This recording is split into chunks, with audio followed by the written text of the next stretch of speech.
Welcome to a lesson with Dr. Powell. Let's take a look at what it means for a symmetric matrix, so a matrix that's equal to its transpose, to be positive definite. This means, well, there's a couple different equivalent definitions, but we'll just give two of them here. This means that all of the eigenvalues of the symmetric matrix are positive, okay? So hence positive, so all the eigenvalues are positive. So this means if you have something in an eigenspace associated with an eigenvalue, so called an eigenvector, say like AV, that's the same thing as multiplication by some scalar. We'll just use the Greek letter lambda. Okay, something like that. All right, so one of the equivalent definitions is all the eigenvalues are positive. And another one is if we take any vector. I guess we're using v here, so maybe we'll use v again. So take any vector v, thought of as a column vector, and write it like this, that this is always positive.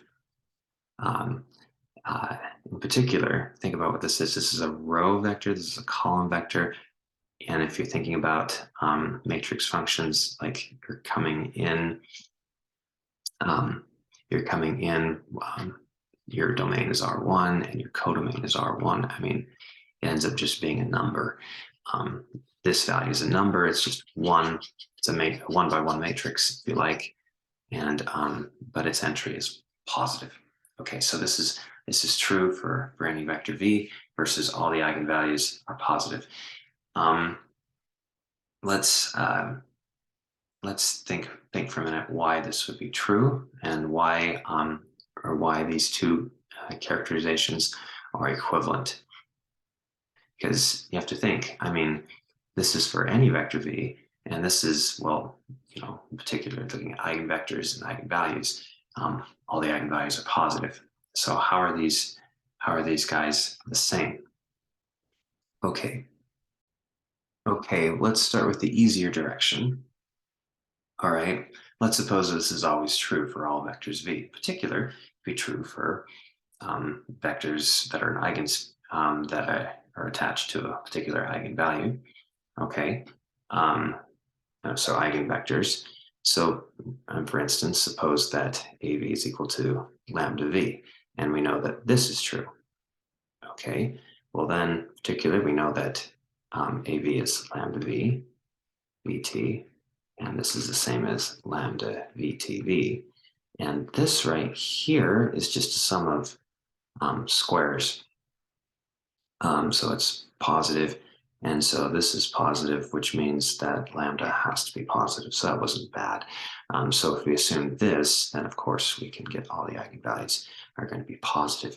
Now, what about, so that's going from this direction up here.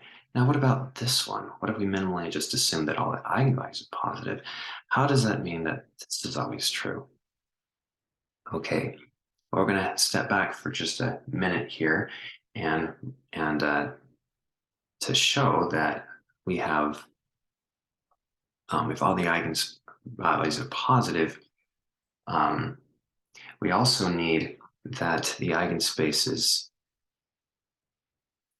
for symmetric matrix, because this is a symmetric matrix, are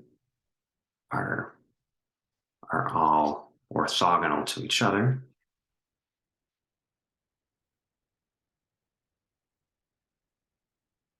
So we want the eigenspaces orthogonal to each other, and then within the eigenspace, we can use Gram-Schmidt to make to get a basis that's orthogonal there.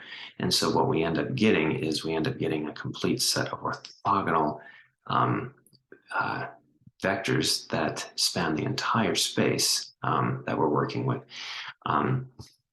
Because the spaces will be orthogonal, and then within the eigenspaces, we can just make this assumption within an eigenspace you can have an orthogonal basis, because we can work with that. But then between the eigenspaces, are they actually orthogonal to each other?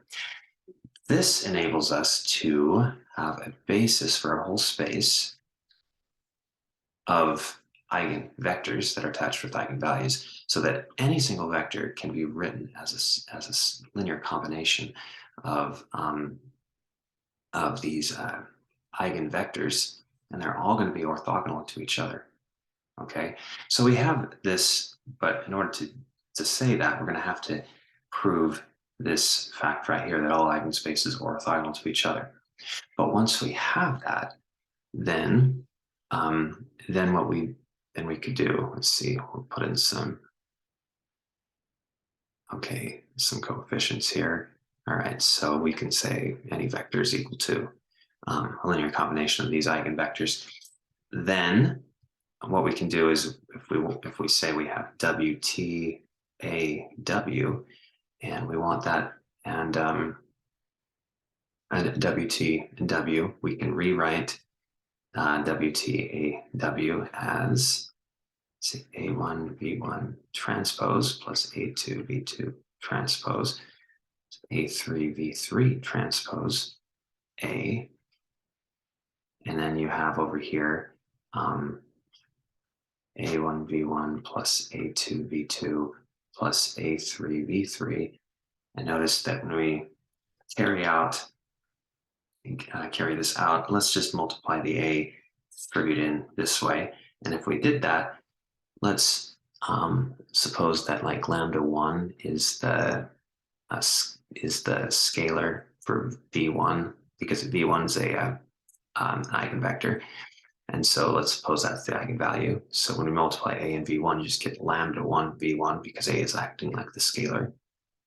Okay, so A2 lambda 2 V2 plus A3 lambda 3 V3.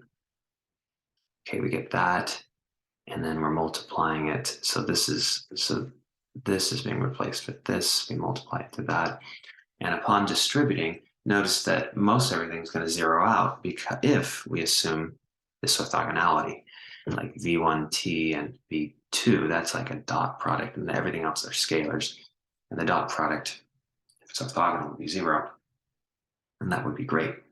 So there. So everything would cancel out except for when you're dotting it with itself. But that's just going to be a positive value anyhow here. So if we're assuming that in particular,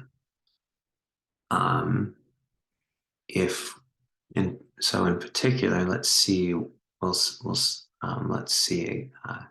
see what happens here as we go and we work that out.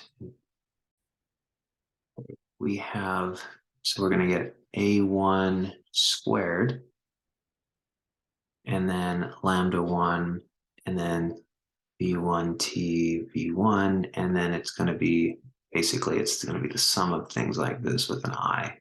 Okay, just kind of letting it index. Let's kind of look at the parts. I mean, we're assuming that all these guys are positive. These guys are positive because it's just the dot product with itself. And then the squares are positive. It looks like we're good. We get a sum of positive things. And so therefore, this is going to be positive. And all we assumed were that V1, that all the eigenvalues right here were positive. Okay, so we actually get this idea going on, that that's always going to be positive. Okay, now let's go back and see why exactly are all the eigenspaces orthogonal to each other. Okay, well, let's take two vectors that have different eigenvalues in different eigenspaces. So these are the eigens. So for different eigenvalues, the vectors are going to be orthogonal to each other coming from those different spaces. Why is that? So let's take two different vectors like V and say W, and I'll write this out like this. There's two ways of computing this. Because A is symmetric, A is equal to AT, so you could write it like that. All right, now this is the same thing as AV transpose. Okay, So it's like, so this is the same thing as uh, transpose.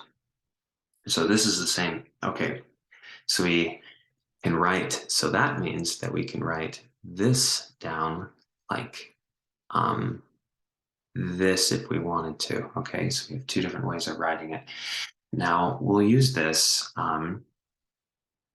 First of all, think about what this is. This is like a dot product between two vectors.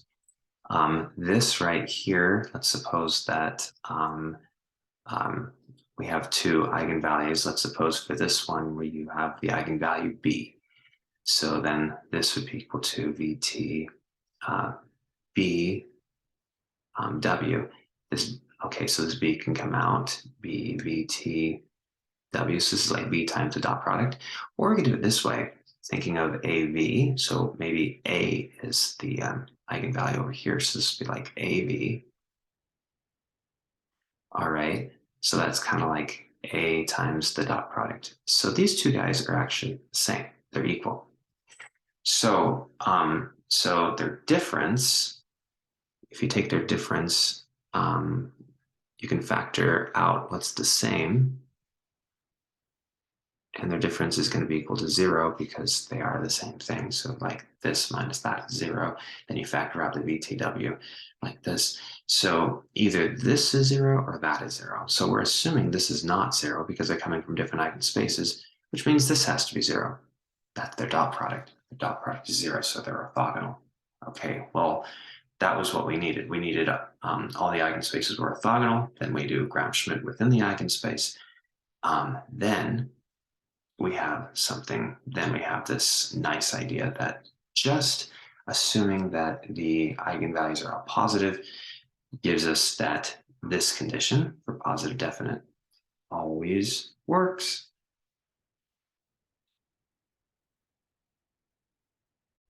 Thanks for watching.